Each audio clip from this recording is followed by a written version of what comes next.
আমরা মাযহাব হিসেবে হানাফি, মাযহাব হিসেবে আর একটু বড় করে বলুন, মাযহাব অর্থ কি জানা দরকার আছে না? মাযহাব মানে জানা দরকার আছে না? মাযহাব মানে ফক, মাযহাব মানে রাত। আমি আপনাকে একটা প্রশ্ন করবো, উত্তর যদি দিতে পারেন তাহলে আমি আপনারটা মানব না, তাহলে আমরা সবাই লামজাহাবি হব, ঠিক আছে না? আর যদি উত্তর দিতে না পারেন তাহলে ভিতরে জাগিয়ে করার দরকার কি? ভিতরে গাছ কাটানোর দরকার কি? লেটা পুকুর তৈরি ইসলাম তো তোরা বরবাদ খালি হলো। আচ্ছা, আর যিনি ফকিহ মুস্তাহিদ তথা কোরআন সুন্নাহ ইজমা যুগের অবস্থা গবেষণা করে যে কোনো বিষয়ে কোরআন সুন্নাহ ও ইজমার আলোকে নিজের রায় দিতে সক্ষম, তার জন্য মাযহাব মানার দরকার নেই। জিবে ফারেদ, যেমন ফারেদে নিলে মানুষ খারা, যেমন ইমাম বুখারী রাহমাতুল্লাহ আলাইহি। মানুষে এগুলো কোন ধরনের মানুষ পারে দেখেন, কে? ইমাম বুখারী রাহমাতুল্লাহ আলাইহি। তিনি নিজেই ফকিহ মুস্তাহিদ। ফকিহ মুস্তাহিদ না হয়ে যারা সরাসরি কোরআন সুন্নাহ থেকে জ্ঞান অর্জন করে আমল করার চেষ্টা করেন, তাদের সিদ্ধান্তে ভুল থাকার অবকাশ রয়েছে। আপনি যদি শুধু কোরআন হাদিস থেকে আমল করার জন্য ফিকহের যেগুলো মশলা আছে এগুলো যদি আপনি নিজে নিজে বুঝতে চান, তাহলে এখানে ভুল হওয়ার সম্ভাবনা, কারণ আপনি এত জ্ঞানী না যত জ্ঞানের জ্ঞানী ইমাম বুখারী রাহমাতুল্লাহ। আচ্ছা, ইমাম বুখারী এত বড় মুস্তাহাদ খাওয়ার পরও উনি মাযহাব মেনেছেন, উনি শাফি মাযহাব। উনি এত বড় মুস্তাহাদ হওয়ার পরও একটা মাযহাব গ্রহণ করেছেন। কোন মাযহাব? আসুন, ইমাম আবু হানিফা। उसका असली नाम क्या है? इमाम अबू हनीफा नाम হচ্ছে নুমান, উপনাম আবু হানিফা, উপাধি হচ্ছে ইমামে আজম। উপাধি কি? ইমামে আজম। পিতার নাম সাবিত। পিতার নাম কি? সাবিত। তিনি ইরাকের কুফা নগরীতে 80 হিজরিতে জন্মগ্রহণ করেন। কত হিজরি? 80। ইমাম আবু হানিফা ছিলেন বিশিষ্ট তাবী। তাবী কাকে বলে? যারা নবীকে দেখেছেন তারা সাহাবী। তারা কি? ঈমানের সুরে যারা নবী দেখেছেন তারা কি?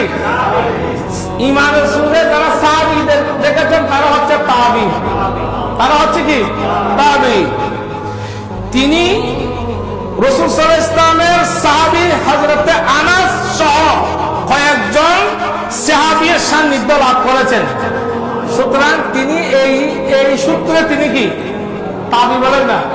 এই সূত্রে তিনি, আচ্ছা, নবী যা করেছেন তা সাহাবায়ে কেরাম সরাসরি দেখেছেন, ঠিক না? আর সাহাবায়ে কেরাম যারা আমল করেছে, এই নবীকে দেখে আমল করেছেন, এদেরকে যারা দেখে তারা তাবী। তাহলে ইমাম আবু হানিফা কাছের রূপ, নবীর যুগের কাছের রূপ, ঠিক না? কথা বলতেই না, নবীর কাছের যুগের মানুষ, অর্থাৎ উনি সাহাবীকে দেখেছেন।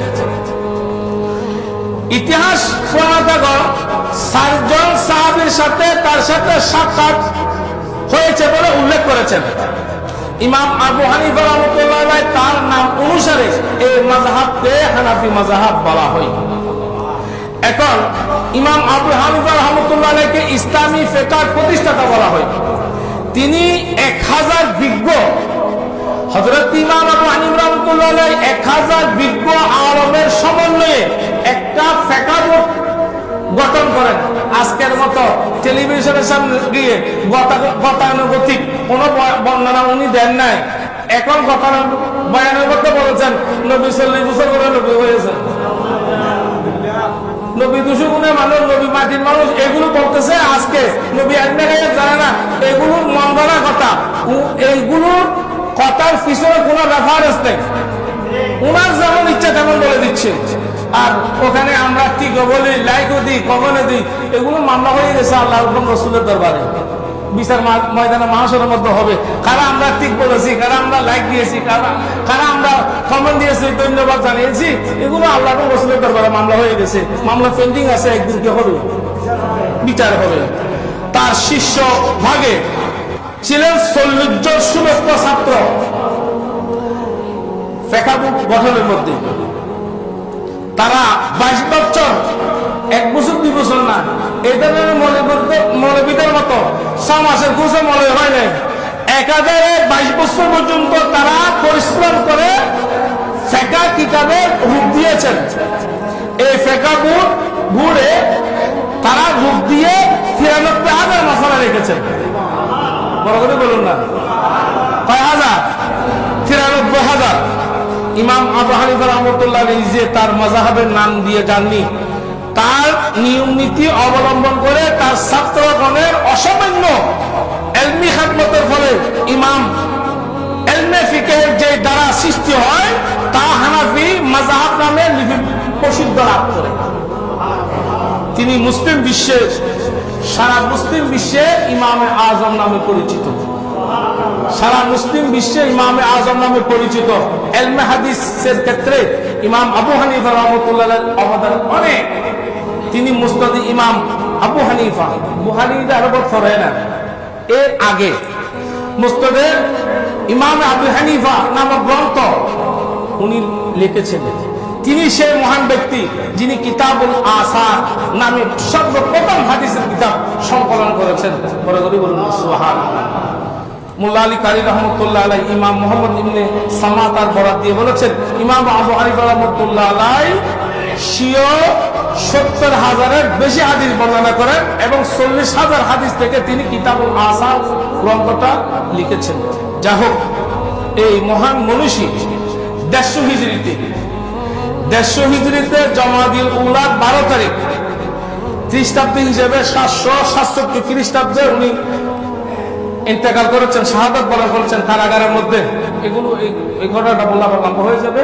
কারাগারের মধ্যে তাকে এই হিংসাত্মকভাবে তাকে বিষ প্রয়োগ করে কারাগারের মধ্যে তাকে মেরে ফেলেছেন, শহীদ করে দিয়েছেন। আল্লাহ তার শাহাদাতের মর্তবার ওসিলায় আল্লাহ আমাদের সকলকে কবুল করুন।